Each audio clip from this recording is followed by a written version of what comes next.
I hung up the phone and sat staring at the silent screen, my heart sinking into my stomach. My wife Sarah looked up from her laptop, immediately noticing the defeated expression that had settled across my face. "What's wrong, honey?" she asked, closing her computer and giving me her full attention. I took a deep breath before responding, still processing what my father had just told me. "Dad says they can't do anything for my birthday this year. Money's really tight, and they need to focus on essential expenses only." Sarah's face softened with understanding. "I'm sorry, Bart. I know how much those family celebrations mean to you." I nodded, remembering all those childhood birthday parties where my parents went completely overboard with decorations, cake, and presents.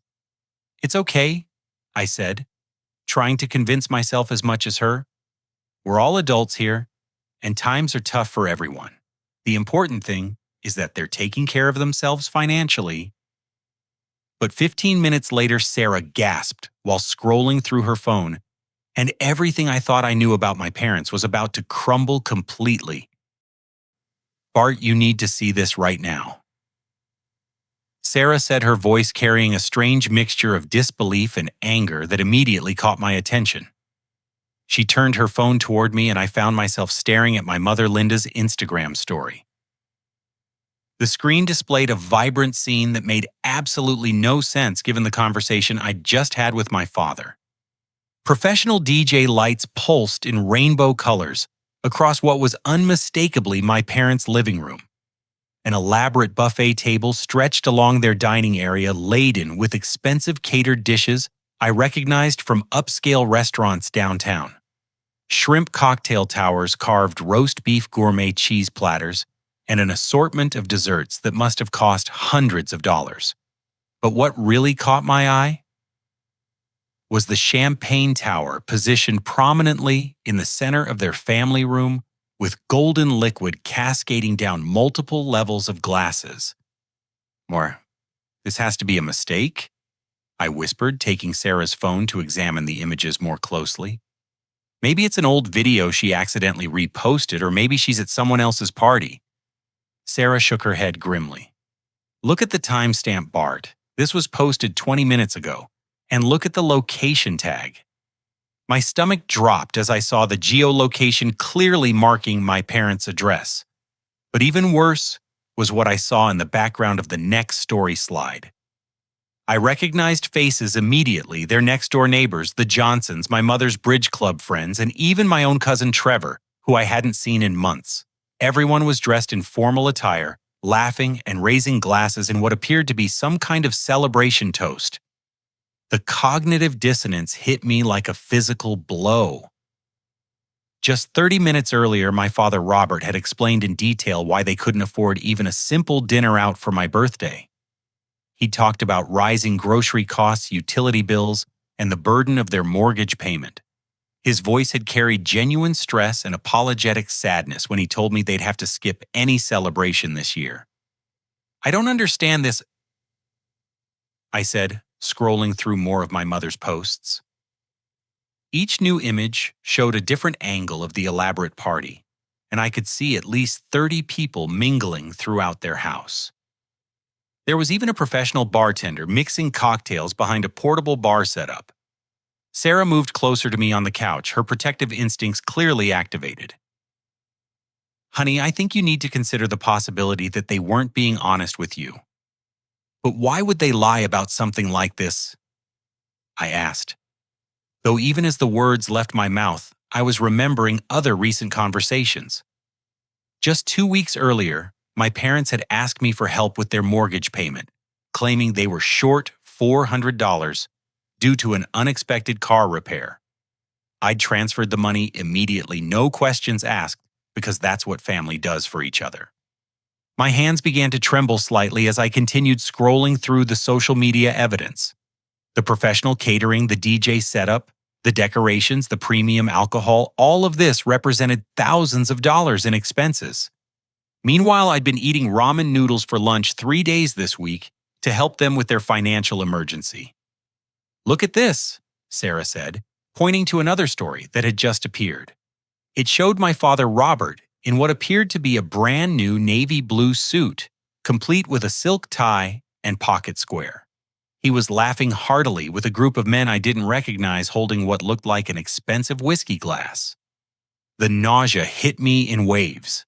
Not just because of the deception, but because of what this revealed about how my parents viewed me. I wasn't just being excluded from a social gathering. I was being deliberately deceived about their financial situation, while they threw what appeared to be one of the most elaborate parties I'd ever seen them host. "I need to do something about this," I said, standing up and pacing across our small apartment living room. "I can't just pretend I didn't see this." Sarah watched me carefully. "What are you thinking?" I walked to our kitchen counter where I kept important documents in a small wooden tray. Among the bills and bank statements was an envelope I'd been meaning to drop off tomorrow my parents' rent payment to their landlord. They'd asked me to handle the delivery as a favor since I worked near their landlord's office building. They asked me to deliver their rent payment tomorrow, I said, picking up the sealed envelope. $750 for their monthly rent. The irony wasn't lost on either of us. While claiming poverty to their son, my parents were simultaneously hosting a party that cost more than their monthly housing payment. I pulled out my phone and carefully photographed the rent envelope, making sure the amount and their names were clearly visible. Then I opened my text messaging app and found the family group chat that included my parents and my sister Emma. My fingers shook as I typed a simple message, "Return to sender." I attached the photo of the rent envelope and hit send before I could second-guess myself. The response was immediate. My phone started ringing within seconds, my father's contact photo filling the screen. I declined the call, but it rang again immediately. Then again. My mother started calling from her phone. Text messages began flooding in, but I turned my phone face down on the coffee table. "What happens now?" Sarah asked, moving to stand beside me. "Now we find out just how deep this deception goes," I replied, feeling a strange mixture of determination and heartbreak settling into my chest.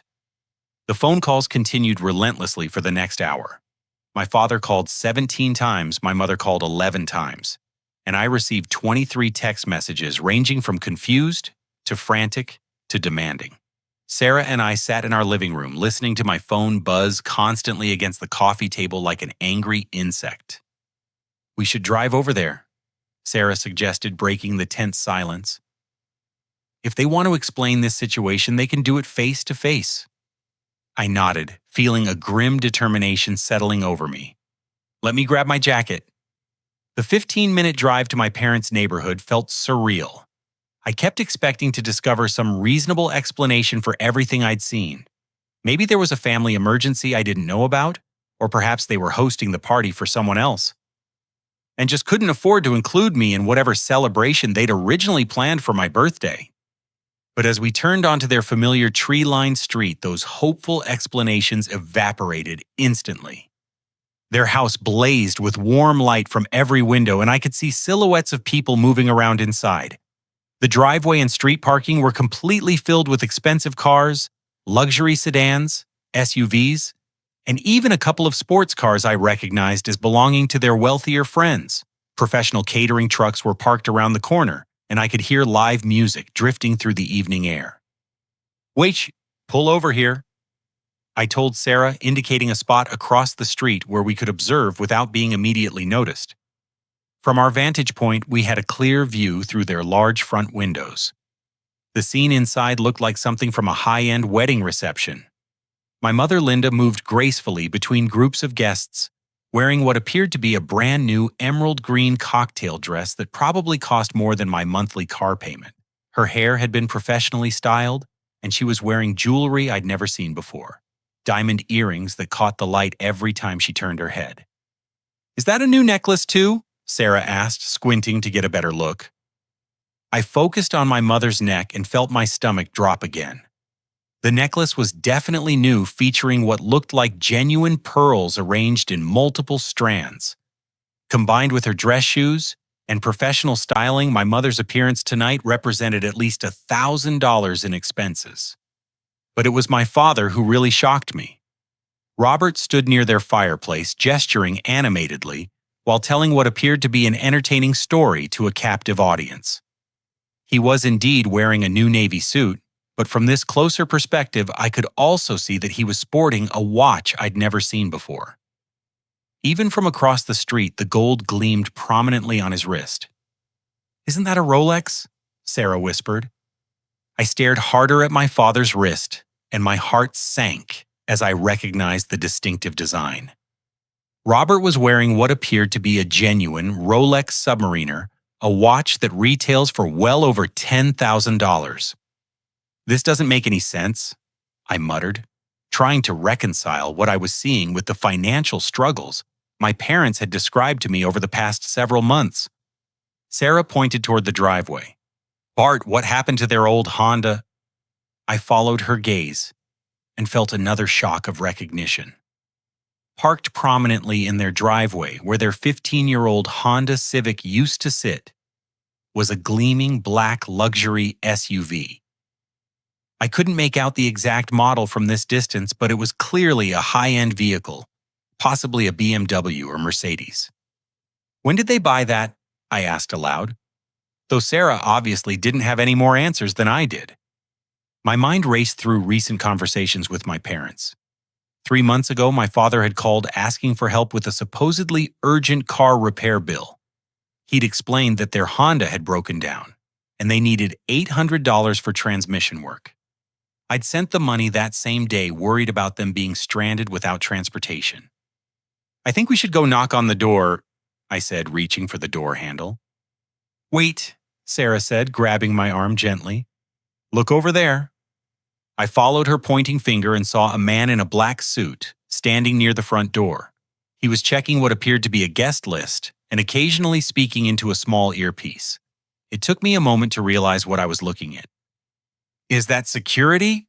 I asked incredulously. "It sure looks like it," Sarah replied. "They hired professional security for this party." The realization hit me like a physical blow. My parents hadn't just excluded me from a simple family gathering. They had planned and executed an elaborate, expensive celebration, complete with professional catering, entertainment, and security, all while convincing me that they were too financially strapped to acknowledge my birthday. I got out of the car, my anger finally overriding my confusion and hurt. Sarah followed, and together we walked across the street toward the house where I'd grown up.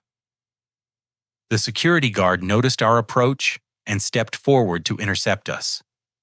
"Excuse me, sir," he said politely but firmly. "This is a private event. Are you on the guest list?" "I'm their son," I replied, pointing toward the house. "Robert and Linda's son." The security guard consulted his clipboard, scanning down what appeared to be a lengthy list of names. After a moment, he looked up with a slightly uncomfortable expression. "I'm sorry, sir, but I don't see your name here. I'm going to need to ask you to leave the premises." The humiliation was complete. My own parents had hired security specifically to keep me out of their party. I stood there for a moment, trying to process the level of deliberate exclusion and deception this represented. "There must be some mistake," I said, pulling out my phone. "Let me call them." But before I could dial, my phone buzzed with a text message from my mother's number. I read it aloud so Sarah could hear. "Family emergencies come first, birthday boy. Some things are more important than celebrations." Sarah's gasp was audible. Even the security guard looked uncomfortable witnessing this family dysfunction. We walked back to our car in silence, my mind reeling with questions and hurt. But as we drove home, one thought crystallized with perfect clarity. I needed to understand exactly how long this deception had been going on, and exactly how much money I'd given my parents under false pretenses. The investigation was about to begin. The next morning, I was still sitting at my kitchen table with bank statements spread across the surface when someone knocked urgently at my apartment door. Sarah was at work, and I wasn't expecting anyone, but the knocking continued with increasing intensity. I opened the door to find my sister Emma standing in the hallway, her face flushed, and her eyes red-rimmed from what appeared to be recent crying. She was clutching a manila folder against her chest and looked like she hadn't slept. "Emma, what are you doing here? Shouldn't you be at the hospital?" I asked, stepping aside to let her in. Emma worked as a registered nurse at the county medical center and typically started her shifts at 7 in the morning. "I called in sick," she said, walking directly to my kitchen table and setting down her folder with trembling hands. "Bart, we need to talk about Mom and Dad. Right now." I gestured toward the bank statements I'd been reviewing. "I was just trying to figure out how much money I've given them over the past 6 months. Based on my records, it's over $5,000 for various emergencies and expenses." Emma's laugh was bitter and completely devoid of humor. "Try $12,000. "What?" She opened her manila folder and pulled out a stack of documents. Bank statements, printed emails, copies of money transfer receipts, and what appeared to be legal paperwork. "I've been keeping track of every penny they've asked me for since January. $12,000, Bart. $12,000 for medical emergencies that never happened, car repairs that were never needed, and utility payments that were apparently unnecessary." I sank into the chair across from her, staring at the evidence she'd laid out. "Emma, how did you get all this?" "I broke into their house last night after the party ended," she said matter-of-factly. "I used my old key and I went through their paperwork while they slept off their hangovers." She pulled out a thick stack of documents from the bottom of her folder.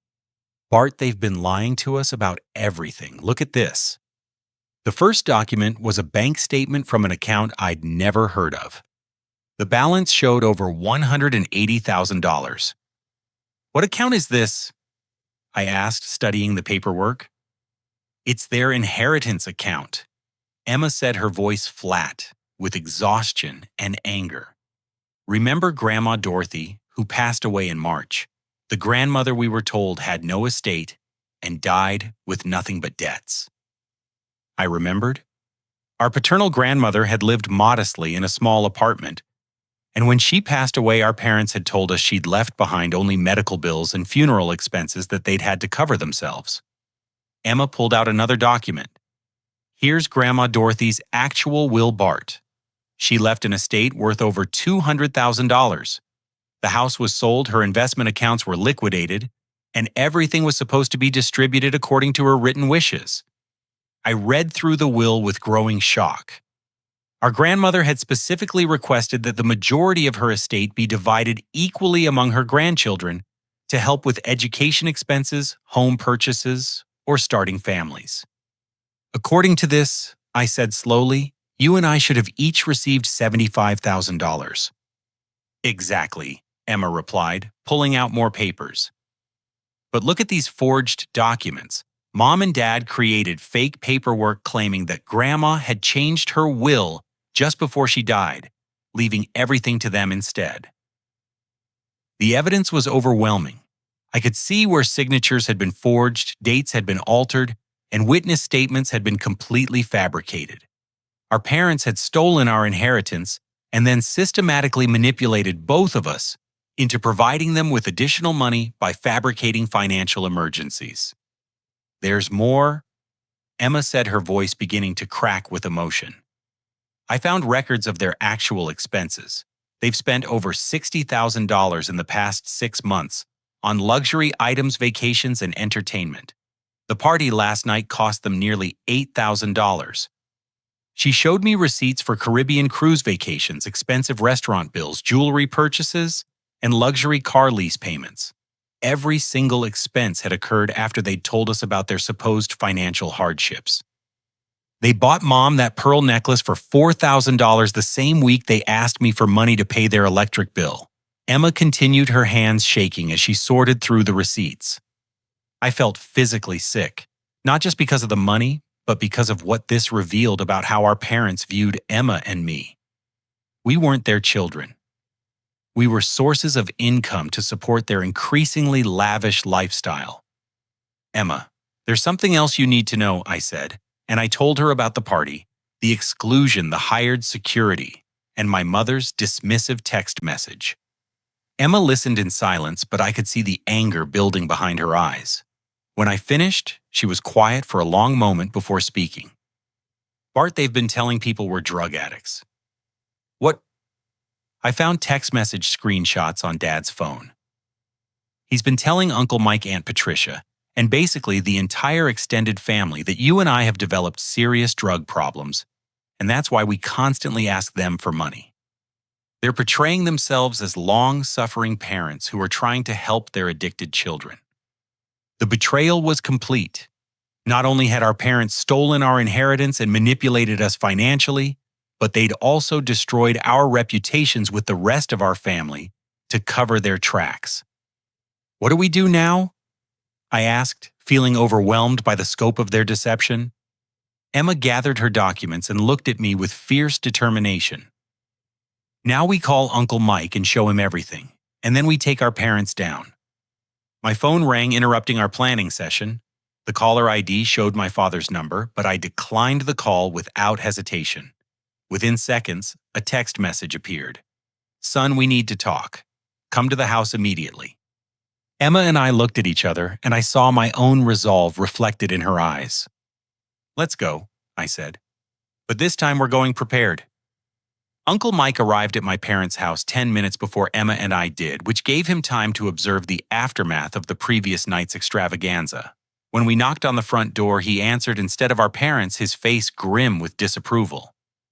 "Your father is in the living room trying to clean up $8,000 worth of party damage," he said without preamble. "Your mother is upstairs trying to figure out how to return a dress she bought specifically for last night but claims she can no longer afford to keep."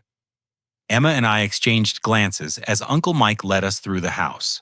Even with most of the professional decorations removed, evidence of the elaborate celebration remained everywhere. Expensive flower arrangements, wilting in crystal vases, cases of premium liquor stacked in the corner, and rental chairs still arranged throughout the dining room.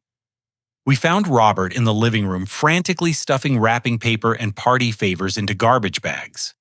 He looked up when we entered, his face shifting through several emotions before settling on defensive anger. "Michael, I told you this was a private family matter," he said to his brother. "You didn't need to involve yourself." "Actually, Robert, I think I did," Uncle Mike replied, settling into one of the remaining rental chairs. "Especially after what Emma and Bart showed me this morning." Linda appeared from the kitchen wearing jeans and an old t-shirt, a stark contrast to her glamorous appearance the night before. Her face was puffy from what appeared to be a combination of alcohol consumption and stress crying. This is completely unnecessary drama," she said, not making eye contact with Emma or me. "We're just having a small disagreement that got blown out of proportion." Emma opened her manila folder and placed the bank statements on the coffee table. "Mom, is this your inheritance account from Grandma Dorothy?" The silence that followed was deafening. Robert stopped stuffing garbage bags, and Linda's face went completely pale. "I don't know what you're talking about," Linda said, but her voice lacked conviction. "The account with $180,000 in it." Emma continued placing the will documents next to the bank statements. "The inheritance you told us didn't exist." Uncle Mike leaned forward to examine the papers, and his expression grew darker as he read. "Robert, please tell me you didn't forge your mother's will." "This is ridiculous," Robert said, but he was backing away from the coffee table like the documents might bite him. "You kids are just upset about missing one party, and now you're making wild accusations." I pulled out my phone and showed them my bank records. "Dad, these are the transfers I've made to you over the past 6 months. $5,047 for car repairs, medical bills, and mortgage assistance. Would you like to explain how you needed my money for basic expenses while you had nearly $200,000 sitting in a secret account? And here are mine," Emma added, displaying her phone. $12,000 for emergencies that apparently never existed." Uncle Mike's face was a mixture of disgust and disbelief. "Robert, I cannot believe you stole from your own children. Your mother specifically wanted that money to help Bart and Emma get started in life." "We didn't steal anything." Linda snapped her defensive posture, becoming more aggressive. That money was left to us, and we can spend it however we see fit. If the kids are struggling financially, maybe they should learn to manage money better instead of expecting handouts." The audacity of that statement left everyone speechless for a moment. "Handouts," Emma said, her voice rising. "You mean the handouts you've been taking from us based on lies for the past 6 months?" "We never forced you to give us anything," Robert replied, but his argument sounded weak even to him. "You offered to help family members in need." Uncle Mike stood up and began pacing the room. "Robert, there's something else you need to know. I've been hearing some very disturbing stories about Bart and Emma from other family members." Both my parents froze. "In Nagakchwao?" "Stories about drug addiction, financial irresponsibility, and theft." Uncle Mike continued, his voice growing cold. "Stories that apparently originated from you two. Would you care to explain why you've been destroying your children's reputations?" "We never," Linda started, but Uncle Mike cut her off. "I have text message screenshots, Linda. Multiple conversations where you and Robert told family members that Bart and Emma were addicted to narcotics and constantly demanding money from you." The room erupted. Emma started crying angry tears. I felt my hands balling into fists, and Uncle Mike's voice rose to a volume I'd never heard from him before. "You stole their inheritance, manipulated them into giving you additional money, and then told the entire family they were drug addicts to cover your tracks," Uncle Mike shouted. "What kind of parents do that to their own children?" Robert's face turned red with anger. "We don't owe anyone explanations for how we choose to handle our finances or our family relationships. This is our house, and I'm ordering all of you to leave immediately." "Gladly," Emma said, gathering her documents. "But first, I want everyone to know that I've made copies of every piece of evidence we've gathered. Bank records, forged documents, receipts for your luxury purchases, and screenshots of the lies you've spread about your children." "You're threatening us now?" Linda asked incredulously. "No," I said, finding my voice for the first time since the confrontation began. "We're warning you. Uncle Mike, Emma, and I are going to make sure everyone knows the truth about what you've done." Robert took a step toward me, his face twisted with rage. "If you spread lies about your mother and me, I'll disown both of you permanently. You'll never be welcome in this family again."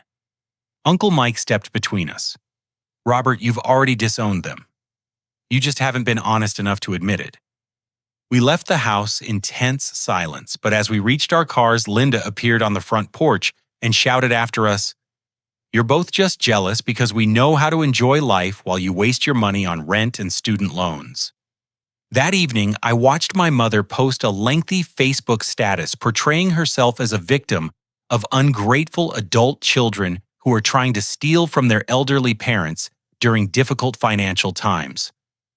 The post received dozens of sympathetic comments from family friends who had no idea what was really happening.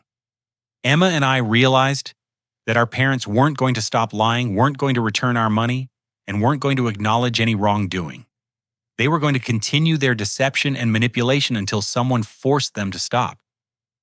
"It's time for drastic measures," Emma said as we sat in my apartment later that night planning our next move. "I know," I replied, feeling a strange sense of calm settling over me.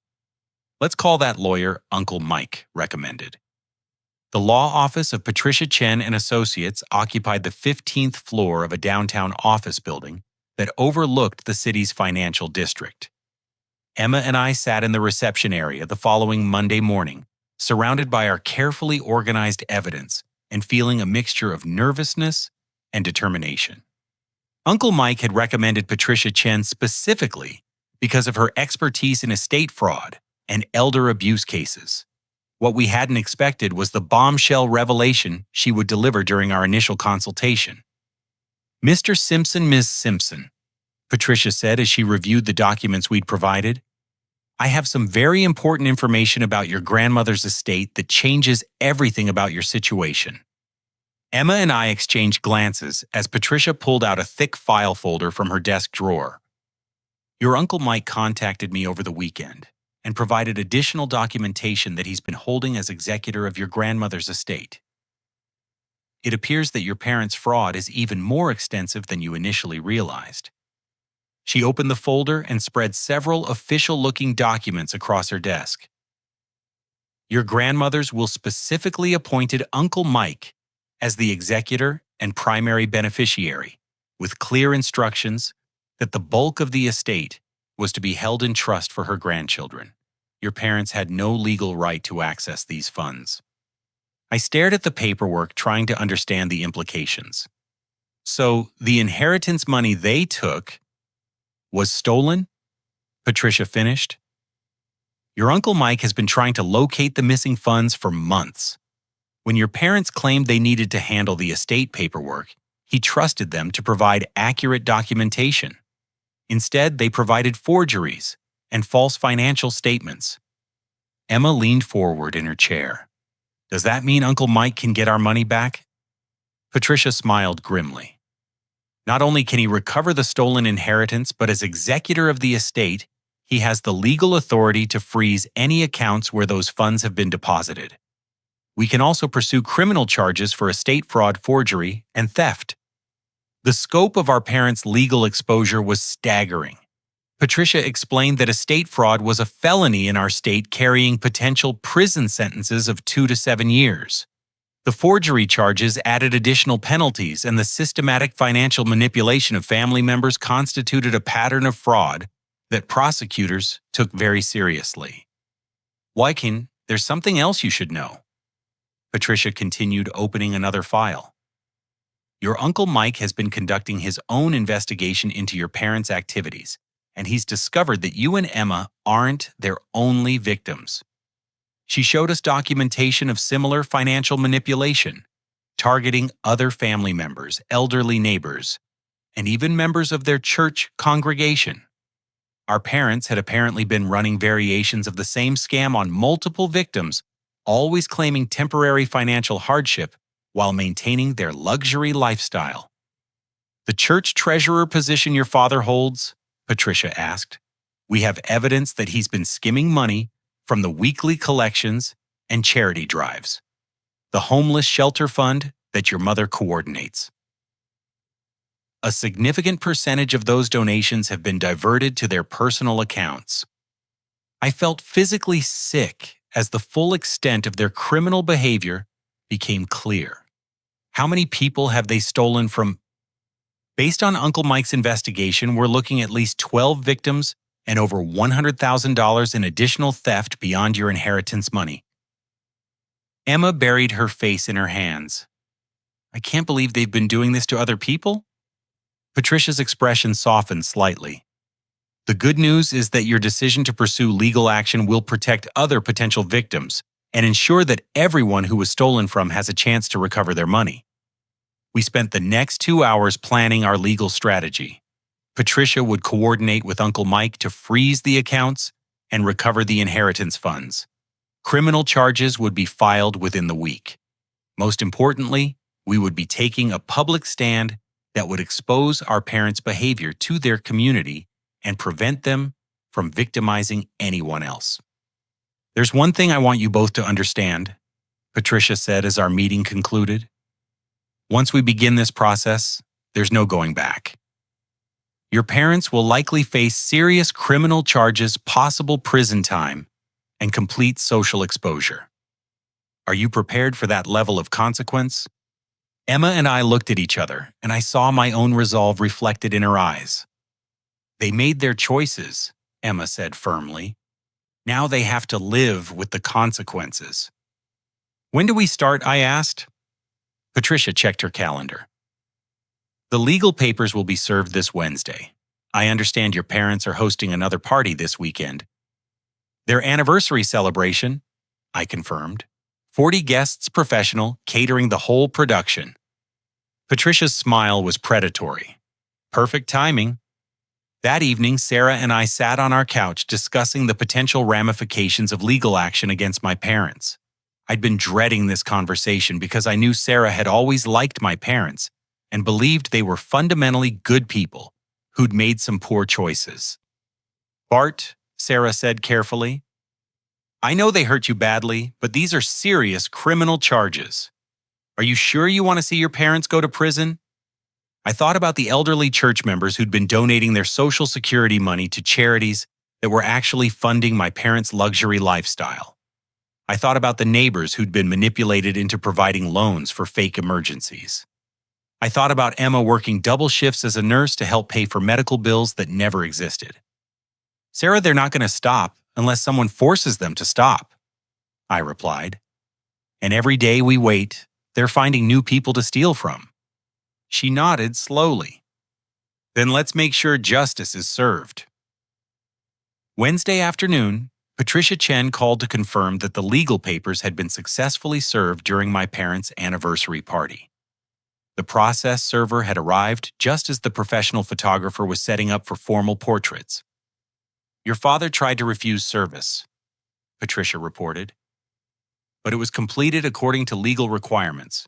The criminal investigation officially begins tomorrow. I hung up the phone and looked around our small apartment.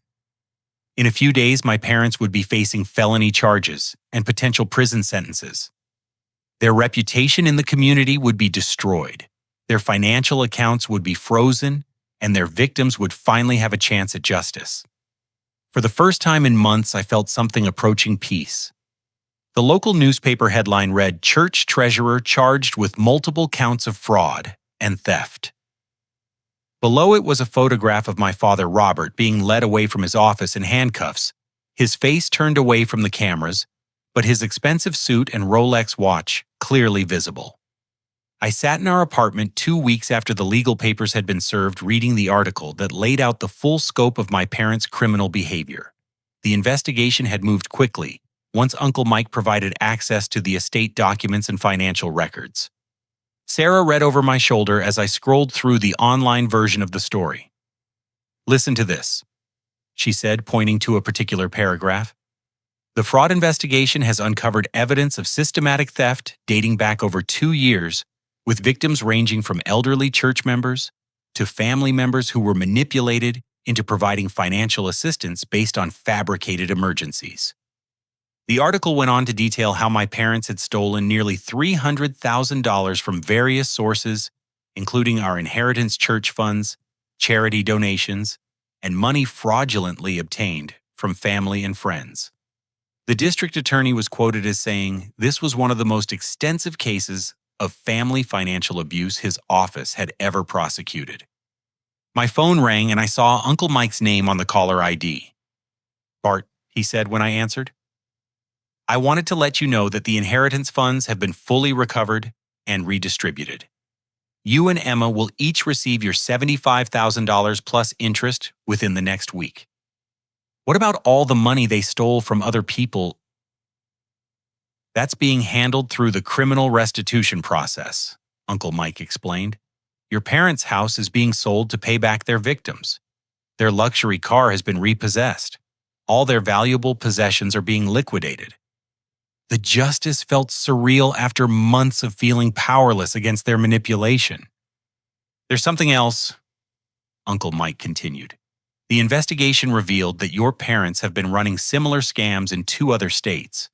The FBI is now involved, and additional charges are being filed." Emma called me that evening with updates from her own conversation with the prosecutor's office. "Bart, they found evidence that Mom and Dad were planning to target our cousin Trevor next. They had already started laying groundwork by telling him about fake medical emergencies. The scope of their criminal planning was breathtaking. Our parents hadn't just been reacting to opportunities, they had been systematically identifying and grooming new victims while maintaining their facade of financial struggle. "The sentencing hearing is scheduled for next month," Emma said. "The prosecutor expects they'll both receive 2 to 4 years in prison, plus full restitution requirements." I thought about the old Emma and Bart, the children, who would have been horrified by the idea of their parents going to prison. But those children hadn't known what their parents were capable of. Those children had believed that family loyalty meant accepting abuse and enabling destructive behavior. The community response was swift and decisive.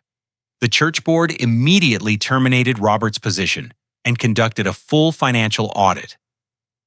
The charity organization where Linda had volunteered removed her from all leadership positions and implemented new oversight procedures. Their social circle built largely on the perception of their generosity, and financial success evaporated overnight. But the most satisfying moment came when I received a call from Mrs. Patterson, an 82-year-old widow who attended my parents' church.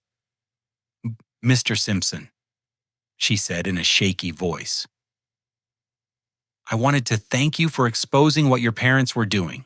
They convinced me to lend them $3,000 for your father's fake cancer treatment.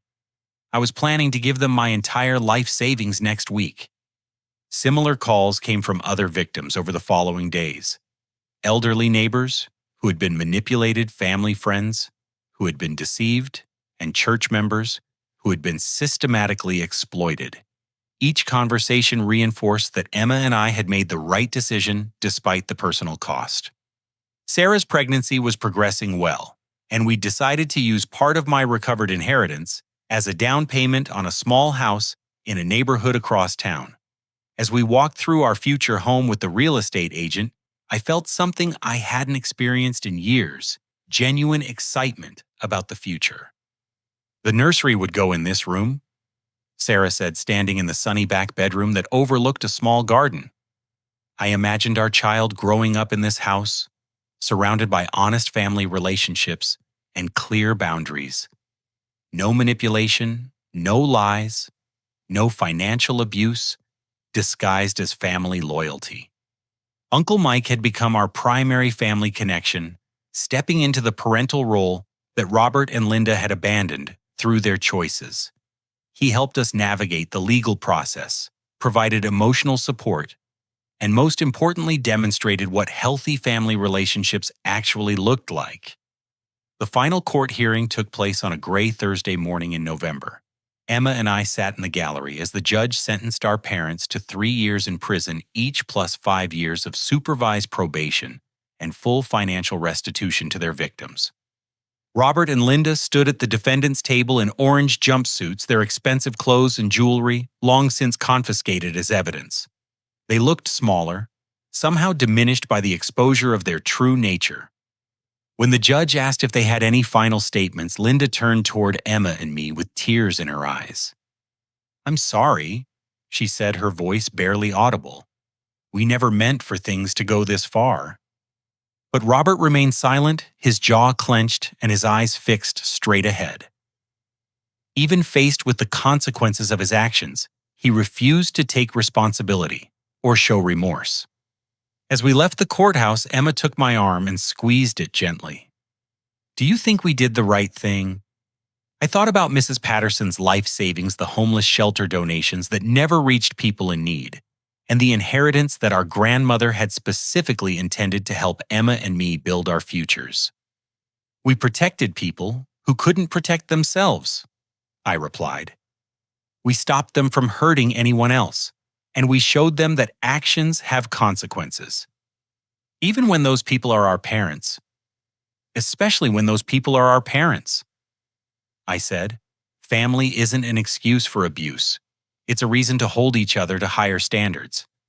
6 months later, Sarah and I moved into our new house, and Emma started law school with her inheritance money. Uncle Mike helped us plant a garden in memory of Grandma Dorothy using flowers she had loved. But the real healing had already begun the day we decided that love means refusing to enable someone's destructive choices, even when that someone is family. 2 years after that devastating birthday phone call, I stood in the nursery of our new home, watching my 6-month-old daughter Catherine sleep peacefully in her crib. The morning light filtered through white curtains, casting gentle shadows across the room that Sarah and I had painted together during her pregnancy. Uncle Mike sat in the rocking chair beside me, holding a cup of coffee and wearing the proud expression of a grandfather. He'd insisted on being called Grandpa Mike from the moment Catherine was born, and his devotion to our small family had filled the void left by my parents' absence. "She's got your stubborn streak," he whispered, watching Catherine's tiny fist grip the edge of her blanket. That's going to serve her well in life. I smiled, thinking about the lessons I wanted to teach my daughter about family loyalty and the difference between love and enabling. Catherine would grow up understanding that respect is earned through behavior, not demanded through guilt or obligation. Sarah appeared in the doorway carrying a plate of homemade pancakes. "Emma just called," she said quietly. "She passed the bar exam. She's officially a lawyer now." Uncle Mike grinned and raised his coffee cup in a silent toast. Emma had specialized in elder abuse law during her 3 years of school, inspired by our experience, and determined to help other families navigate similar situations. Her first job was with a nonprofit organization that provided legal assistance to victims of financial fraud. "She's planning to visit next weekend for Catherine's christening," Sarah continued. "And she's bringing someone special she wants us to meet." The christening ceremony would take place at Uncle Mike's church, with a small celebration afterward in our backyard. It would be nothing like the elaborate parties my parents used to throw, but it would be genuine, filled with people who actually cared about our family's well-being rather than what they could gain from us. My parents had been released from prison 6 months earlier after serving their full sentences. They'd been required to complete financial counseling and community service as part of their probation, and they'd made full restitution to all their identified victims. But they'd made no attempt to contact Emma or me, and we'd made no effort to reach out to them. "Do you ever wonder if they've changed?" Sarah asked, settling into the chair beside Uncle Mike. I considered her question while watching Catherine sleep. "I hope they have," I said honestly. "Not for our sake, but for theirs." Prison was probably the first time in years they had to face the consequences of their choices, without being able to manipulate their way out of responsibility. Uncle Mike nodded thoughtfully. "Change is possible for anyone who's willing to do the hard work of self-examination and accountability. But it has to be genuine change, not just better manipulation tactics." The boundary I'd established with my parents wasn't about punishment or revenge. It was about protection for Catherine, for Sarah, for Emma, and for myself. Until Robert and Linda could demonstrate genuine remorse, take full responsibility for their actions, and rebuild trust through consistent, honest behavior over time, they wouldn't be part of our lives. "The important thing," I continued, "is that Catherine will grow up understanding the difference between healthy family relationships and toxic ones. She'll know that love doesn't require accepting abuse, and that sometimes the most loving thing you can do is refuse to enable someone's destructive behavior." Sarah reached over and squeezed my hand. "She'll also grow up knowing that family isn't just about blood relations. It's about the people who choose to show up consistently with love, support, and respect." I looked around the nursery at the photos covering one wall, pictures of Uncle Mike teaching me to fish as a child, Emma graduating from nursing school, Sarah and me on our wedding day, and Catherine's first smile. These were the relationships worth preserving and celebrating. Uncle Mike stood up and walked to the window, looking out at the garden where we'd planted Grandma Dorothy's favorite roses. "Your grandmother would be proud of you both," he said. "She always said that the strongest families are built on honesty and mutual respect, not obligation and guilt." Catherine stirred in her crib and opened her eyes, looking directly at me, with the focused attention that babies sometimes display. I reached down and gently picked her up, feeling her tiny weight settle against my chest. "What are you going to tell her about your parents when she's old enough to ask?" Sarah wondered. I'd thought about this question many times over the past 2 years. "I'll tell her the truth in age-appropriate ways," I said. That her grandparents made choices that hurt people they were supposed to love and protect. That we had to create distance to keep our family safe. And that sometimes adults make mistakes so serious that relationships can't be repaired. "But I'll also tell her," I continued, "that those experiences taught us how to build stronger, healthier relationships. that learning to set boundaries with people who hurt us made us better parents to her, and that the love and support we found from Uncle Mike and our chosen family is proof that people can overcome difficult backgrounds. Emma arrived that weekend with her new boyfriend David, a fellow lawyer who worked in environmental law. They'd met during a case where his firm was representing a community affected by illegal waste dumping, and her organization was helping elderly residents who'd been financially exploited during the environmental crisis. As we sat around our dining room table for Sunday lunch, I watched the easy interaction between Emma and David, the way Uncle Mike told stories that made everyone laugh, and the way Sarah effortlessly managed Catherine while participating in the conversation. This was what family was supposed to feel like: safe, supportive, and genuine. "I have some news to share," Emma announced as we finished dessert. "David and I are engaged." The celebration that followed was spontaneous, and heartfelt hugs, tears, excited planning discussions, and Uncle Mike immediately insisting on walking Emma down the aisle. There were no ulterior motives, hidden agendas, or financial calculations behind anyone's joy. Just pure happiness for two people we loved who'd found happiness together.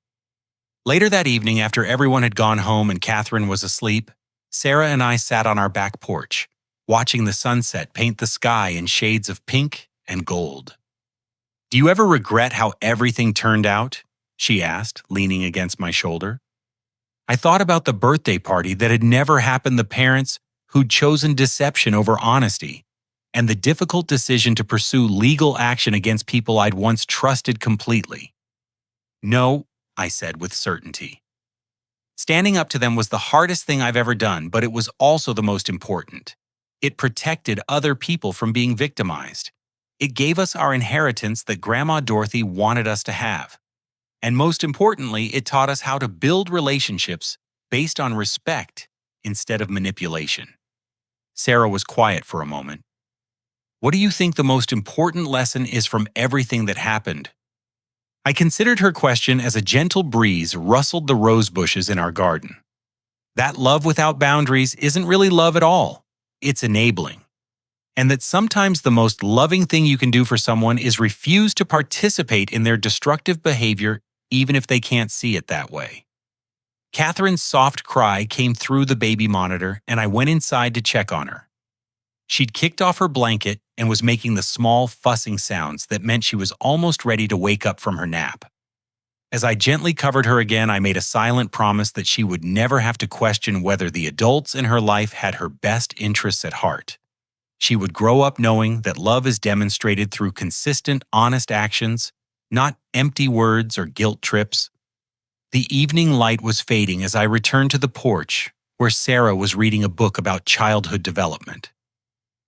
The peaceful quiet of our neighborhood, the security of our home, and the presence of people who genuinely cared about our well-being created an atmosphere that would have been impossible during those months of manipulation and deception. "Yak, Sarah," I said, settling back into my chair. "I want to ask you something, and I'd love to hear your thoughts." She looked up from her book with interest. "How do we teach Catherine to be generous and helpful to family members while also teaching her to recognize when someone is taking advantage of her kindness?" Sarah closed her book and gave the question the thoughtful consideration it deserved. "I think we model healthy boundaries in our own relationships," she said. "We show her what mutual respect looks like. We teach her that real emergencies are rare, and that people who truly love her won't ask her to sacrifice her own well-being for their convenience." She paused, then continued. "And we teach her to trust her instincts. If something feels wrong, it probably is. If someone's words don't match their actions, pay attention to their actions." I nodded, thinking about all the times I'd ignored my instincts about my parents' requests for money because I didn't want to seem selfish or suspicious. Most importantly, Sarah added, we teach her that she doesn't owe anyone access to her life just because they're related to her. Family is about choosing to love and support each other, not about obligation and guilt. As if she'd heard our conversation, Catherine let out a stronger cry through the baby monitor. Sarah and I both laughed, and I went to bring our daughter outside to enjoy the last few minutes of daylight with us. Holding Catherine while sitting beside Sarah, surrounded by the garden we'd planted, and the home we'd built with honest money and genuine love, I felt a deep sense of gratitude for the difficult journey that had brought us to this peaceful place. The betrayal and manipulation had been painful, but it had also taught us invaluable lessons about the difference between healthy and toxic relationships. We'd learned to value substance over appearance, honesty over convenience, and respect over obligation. Catherine would grow up in a family where love was demonstrated through consistent actions, where problems were addressed directly instead of through manipulation, and where everyone's well-being was considered important. She would learn that true family members support each other's growth and happiness, rather than exploiting emotional connections for personal gain. As the first stars appeared in the darkening sky, I realized that my parents' betrayal had ultimately given our family an unexpected gift, the knowledge and determination to build something better, something honest, respectful, and genuinely loving. Catherine fell asleep in my arms as Sarah and I planned our future together, Emma's wedding. Catherine's first steps, the addition we wanted to build onto the house, and the values we would teach our daughter through our daily actions rather than our words alone. The foundation we were building for our family was strong because it was based on truth, respect, and genuine care for each other's well-being. And unlike the facade my parents had maintained, this foundation would support us through whatever challenges life might bring. Have you ever had to make the difficult decision to set boundaries with family members who were taking advantage of your kindness? How did you find the strength to prioritize your own well-being and the well-being of other potential victims over family loyalty? I'd love to hear your experiences in the comments below, and please remember to like this video if my story resonated with you.